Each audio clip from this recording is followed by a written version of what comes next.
అది నీకేమీ కాదు. నువ్వేమీ చేయలేదు కదా. నాకు నమ్మకం ఉంది. నీకు తోడుగా నేనున్నాను. పోలీసులు ఇంతవరకు ఆ ఫోటోగ్రాఫర్ని కనిపెట్టలేకపోయారు. అయినా న్యాయస్థానంలో ఆదిత్య ప్రసాద్కి వ్యతిరేకమైన సాక్ష్యాలున్నాయి. అందుకని ఈ సాక్ష్యాధారాల దృష్ట్యా ఆదిత్య ప్రసాద్కి సంబంధించిన ఈ కేసులో ఈ న్యాయస్థానం... జడ్జి గారు, ఇన్నాళ్ళు ఎవరికీ తెలియకుండా ఫోటోలు తీసి బ్లాక్మెయిల్ చేస్తున్న ఫోటోగ్రాఫర్ చంద్రవర్మ ఇతనే సార్. మీ పేరు? చంద్రవర్మ. ఈ ఫోటోగ్రాఫ్స్ మీరే తీసారా? అవును. ఎందుకు? అది నా వృత్తి. మీరు ఈ కోర్టులో చెప్పగలరా ఈ ఫొటోస్ మీరు ఎప్పుడు ఏ పరిస్థితిలో తీశారో? బిజినెస్ మ్యాగ్నెట్ రమేష్కి సోనియాకి మధ్య అక్రమ సంబంధం ఉండేది. అది తెలుసుకుని నేను రమేష్ని బ్లాక్మెయిల్ చేసేవాడిని. ఒక రాత్రి నేను డబ్బు కోసం ఆయన ఇంటికి వెళ్ళినప్పుడు ఎవరో రమేష్ని హత్య చేయడం నా కంటపడింది. అప్పుడు నేను ఆ వ్యక్తిని సరిగ్గా గుర్తుపట్టలేకపోయాను. కానీ ఇంటి బయట నన్ను గుద్దుకుని వెళ్ళినప్పుడు చూశాను. ఆమె ఇంకెవరో కాదు, లీలావతి. ఆ రోజు నుంచి ఆవిడని బ్లాక్మెయిల్ చేసేవాడిని. ఆ తర్వాత లీలావతి జీవితంలోకి ఆదిత్య ఎంటర్ అయ్యాడు. నా బిజినెస్ ఇంకా డెవలప్ అయింది. ఆ రాత్రి నేను లాస్ట్ డీల్ కోసం వెళ్ళాను. ఆవిడ నాకు 5 లక్షలు ఇస్తానని చెప్పింది. కానీ ఆదిత్యని అక్కడ చూసి నేను బయటే ఆగిపోయాను. ఇద్దరికీ గొడవ జరిగింది. కానీ కాసేపు ఆగిన తర్వాత లీలావతి తన గదిలోకి వెళ్ళిపోయింది. ఆ తర్వాత ఆదిత్య బయటికి వెళ్ళిపోయాడు. నేను మెల్లగా ఇంట్లోకి వెళ్ళాను. లీలావతి మూడవుట్లో ఉంది. నన్ను కోపంతో బయటికి వెళ్ళమంది. పైగా నీ ఇష్టం వచ్చినట్టు చేసుకోమని ఫోటోలు నా మొహాన కొట్టింది. నాకేం అర్థం కాలేదు. మాట్లాడకుండా అక్కడి నుంచి వచ్చేశాను. నెక్స్ట్ డే పేపర్లో లీలావతి హత్య చేయబడినట్టు హెడ్లైన్స్ లో వేశారు. థ్యాంక్ యూ మిస్టర్ చంద్ర, మీరు వెళ్ళొచ్చు. Thank you sir. Your honour, mister Chandra సాక్ష్యం వల్ల తెలిసింది ఏమిటంటే ఈ హత్య జరగడానికి అరగటం ముందే మిస్టర్ ఆదిత్య ప్రసాద్ అక్కడి నుంచి వెళ్ళిపోయారు. తర్వాత ఆయన పికాసో బార్కు వెళ్లారు. అక్కడి నుంచి లీలావతికి ఫోన్ చేశారు. అక్కడ ఆన్సరింగ్ మిషన్ లో మెసేజ్ పెట్టారు. ఆ టేపే ఆఫీసర్ అలీ దగ్గర ఉంది. అక్కడున్న బార్ కుర్రాడితో ఆదిత్య గొడవ పడ్డారు. ఆదిత్య బాగా మత్తులో ఉండడం వల్ల అక్కడున్న బార్ కుర్రాడే టాక్సీ ఎక్కించి ఆయన ఇంటికి పంపించాడు. మరుసటి రోజే ఆయన తన కారును కూడా అక్కడి నుంచి తెచ్చుకున్నాడు.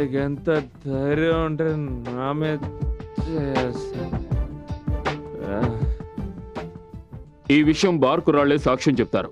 ఇప్పుడు ప్రాసిక్యూషన్ వారి దగ్గర ఆదిత్య హత్య చేసినట్టు ఎటువంటి సాక్ష్యాలు లేవు. సో ఆయనే హంతకుడని రుజువు చేయలేరు.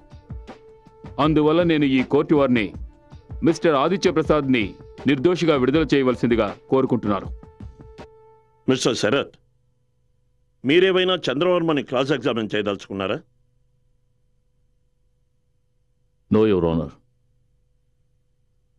లీలావతి హత్య జరిగిన రోజున మిస్టర్ ఆదిత్య ప్రసాద్ ఆవిడ ఇంటికి వెళ్లిన మాట నిజమే అయినా మిస్టర్ చంద్రవర్మ బార్ కుర్రాళ్ల సాక్ష్యాల వల్ల అతనికి ఈ హత్యకు ఎలాంటి సంబంధమూ లేదని రుజువైంది.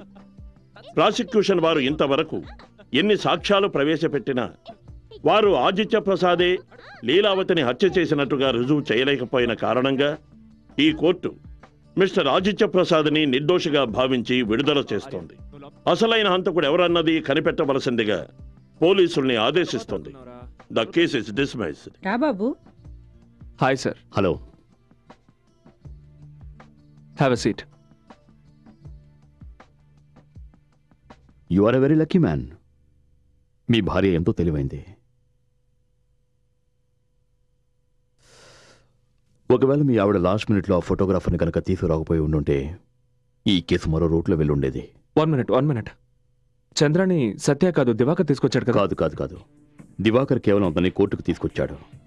అతన్ని కనిపెట్టింది మీ ఆవిడే. ఎప్పుడైతే సిల్వర్ స్టూడియో ఓనర్కి చంద్ర గురించి తెలిసిందో అతను మీ ఇంటికి ఫోన్ చేశాడు. ఆ ఫోన్ సత్య తీశారు. తన ప్రాణాలను కూడా తెగించిన సత్య స్వయంగా చంద్రను కలుసుకోవడానికి వెళ్ళింది. అలాగే అతన్ని మీకు అనుకూలంగా సాక్ష్యం చెప్పడానికి ఒప్పించింది.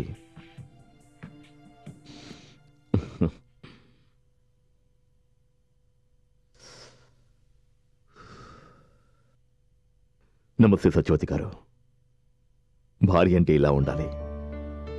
ఆయన కోసం మీరు ఎంతో చేశారు. కానీ మీ ఆయన మీ దగ్గర అన్ని విషయాలు దాచారు.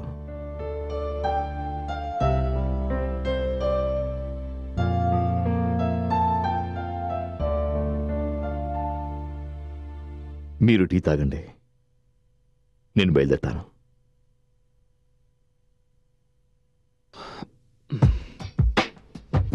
బాయ్. బాయ్.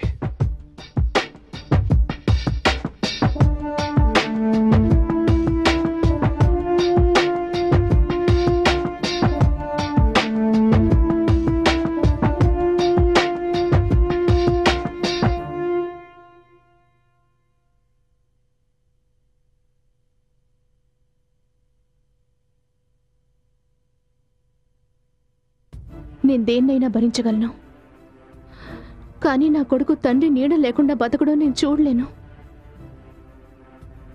వాడి భవిష్యత్తు కోసమే నేను ఈ పని చేశాను. నాకిదే మంచిదనిపించింది. లోకం దృష్టిలో అది మంచో చెడో నాకు తెలియదు. అది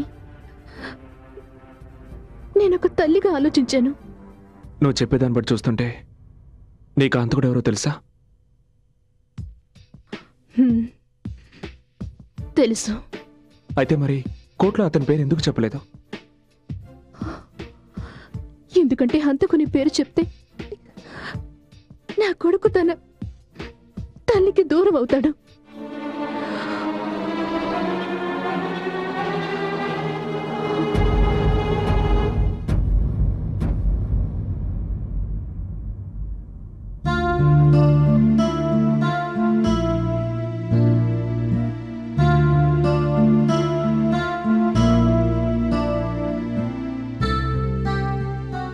మీరేమనుకున్నారు? నాతో గడపాల్సిన మీరు దాంతో కులుకుతూ ఉంటే నేను చూస్తూ ఊరుకుంటాననుకున్నారా? మీరు ప్రతిరోజు ఆలస్యంగా రావడం, మాటకు ముందు నాతో అబద్ధాలు చెప్పడం, ఆఫీస్ టైంలో ఆఫీస్లో ఉండకపోవడం, మీరు చెప్పే ప్రతి మాటని నేను ఎప్పుడూ నమ్ముతూనే ఉండేదాన్ని. కానీ ఆ రాత్రి రెస్టారెంట్ నుంచి వచ్చిన తర్వాత మళ్ళీ ఆఫీస్కి వెళ్ళాలని చెప్పినప్పుడు నాకెందుకో అది నమ్మాలనిపించలేదు. అందుకే నేను మిమ్మల్ని ఫాలో అయ్యాను. మీరు లీలా ఇంటికి వెళ్ళడం చూశాను. నేను మీ ప్రతి మాటను గమనిస్తూ వచ్చాను. ఆ రోజు అలమార్లో మీ ఇద్దరి ఫోటోలు చూశాక నా అనుమానం నిజమైంది. ఆ రోజు రాత్రి నేను ఇంట్లోంచి వెళ్ళిపోతానని చెప్పినప్పుడు అయితే నన్ను మీరు నా నుంచి చాలా దూరం వెళ్ళిపోయారనిపించింది. నా మనసు విరిగిపోయింది.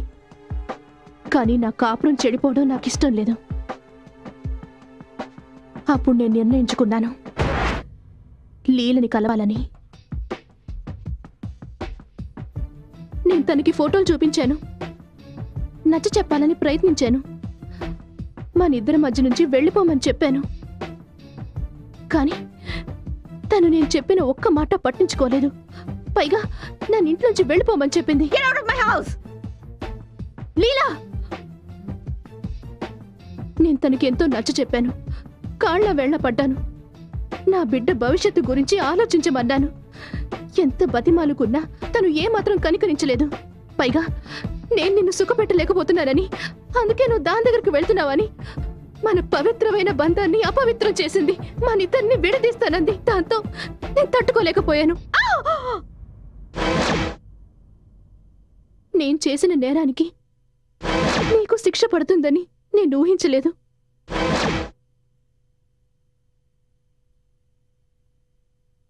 అంటే లీలానే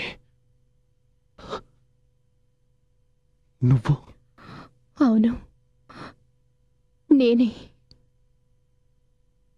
లీలావతిని హత్య చేసింది నేనే. కానీ అది అనుకోకుండా జరిగింది. అది హత్య జరిగిన రోజున ఏం జరిగిందో మీరు కోర్టులో చెప్పాకే నాకు అర్థమైంది. అవునది నీకు నా మీద ఎంత ప్రేమ ఉందో నువ్వు చెప్తుంటే నాకు నీ మీద 1000 రెట్లు ప్రేమ పెరిగింది. అప్పుడే నిర్ణయించుకున్నాను, ఒక భార్యగా భర్తను రక్షించుకోవడానికి ఏదైనా చెయ్యాలని. చంద్రవర్మ కోసం గాలించాను, అతని బలహీనతను పసిగట్టాను. ఇక్కడికి రావడానికి ముందు నేను నీ గురించి పూర్తిగా తెలుసుకునే వచ్చాను. పేరు చంద్రవర్మ, ముంబై నుంచి వచ్చావు. వృత్తి చూస్తే ఫోటోగ్రాఫర్వి, కానీ వ్యాపారం బ్లాక్ మెయిలింగ్. అది చట్టవిరుద్ధమైనది. నువ్వేమనుకున్నావు? నువ్వు నా కాపురాన్ని చెడగొడితే నేను నిన్నంత తేలిగ్గా వదిలేస్తాననుకున్నావా? నీకిక 2 మార్గాలున్నాయి. జైల్లో ఊచలు లెక్క పెట్టడం, లేదా అప్రూవర్గా మారడం. ఇవన్నీ ముందే ఎందుకు నాతో చెప్పలేదు? మీకు లీలకు ఉన్న సంబంధం నాకు ముందే తెలుసని మీకు తెలిస్తే మీరు సిగ్గుతో తల ఉంచుకోవడం నేను భరించలేను. మీరు నా దగ్గరికి తిరిగి వచ్చేశారు. నాకంతకంటే ఇంకేం కావాలి? ఇదంతా ఎలా జరిగిందో నాకు తెలియదు, కానీ జీవితాన్ని జీవితంగా మలుచుకోవడానికి కొన్ని విషయాల్ని దాచడం ఎంతో అవసరమాది. లేదంటే ప్రేమ కోటలు పేక మేడల్లా కూలిపోతాయి. నేను మన కాపురాన్ని కలకాలం కాపాడుకోవడానికి ఏది మంచో అదే చేశాను.